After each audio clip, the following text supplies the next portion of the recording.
Hi, I'm Dr. Abhishek Mohanty. I'm a consultant interventional cardiologist in the Department of Cardiology in Continental Hospital. I do most of the structural heart disease procedures in the hospital, including TAVI, left atrial appendage closure, structural heart disease in pediatric as well as adult patients, balloon valvuloplasties, in addition to coronary and peripheral angioplasties and device closures, and even device therapies in heart failure.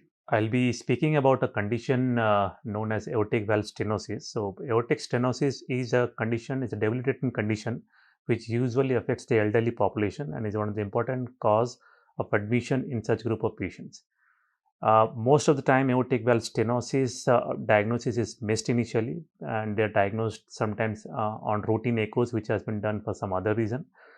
When the patients become symptomatic, that's when we term them as a case of symptomatic aortic valve stenosis, where the treatment is has to be a treatment has to be planned on an urgent basis, because when the patient becomes symptomatic in such cases, usually they can develop a condition what is known as sudden cardiac arrest.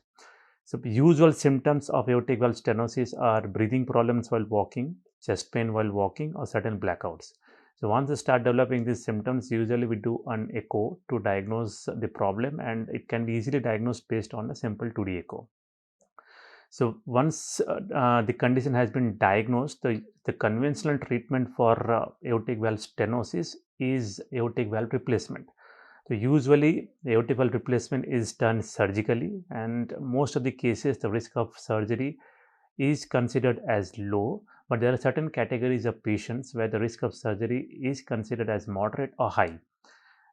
Patients who have undergone prior open heart surgeries, patients who are having very low heart function, patients who had recent strokes or bad lung disease, those patients or those who have low body weight or very elderly patients who are more than 75 years of age, they are usually considered as very high risk patients, category of patients for surgical replacement of aortic valve. For those category of patients, usually we plan for a treatment, a minimally invasive treatment, which is known as TAVI.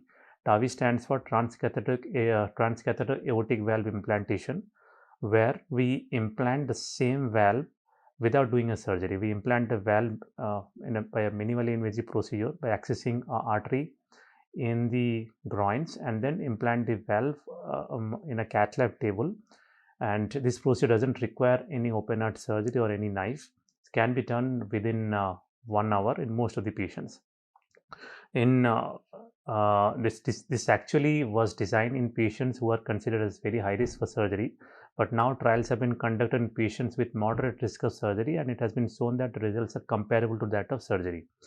And even trials are going on low risk surgery patients as an alternative to surgery. So those results will be out and will have proper data. As of now, the absolute indication is for those patients who are considered as very high risk for open heart surgery. So overall, the risk of TAVI is very low. It is not considered as very significant, but there are certain risks that the patients should be aware of. One of these risk factor is pacemaker dependence. Some of these patients develop rhythm disorders which may require pacemaker. Some of the patients are at high risk of developing embolic strokes in the brain, for which protection devices are required during procedure. Some of the patients can develop bleeding requiring blood transfusion. So these are the usual risks. Some of the patients can develop rupture of the main arteries, which can sometimes be life-threatening, and some patients can develop heart attacks on tape. All these risk are considered as rare. They are not common. They are not seen commonly. The risk of the mortality risk of the procedure is less than 1%, so it's considered as a very safe procedure.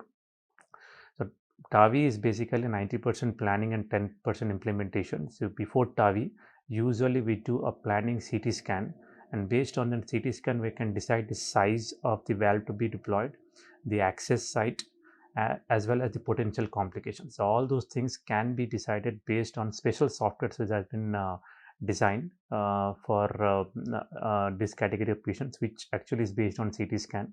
So before the procedure only, we can predict the complications that can be expected during the procedure, and accordingly we can plan to avoid that complication. Thank you.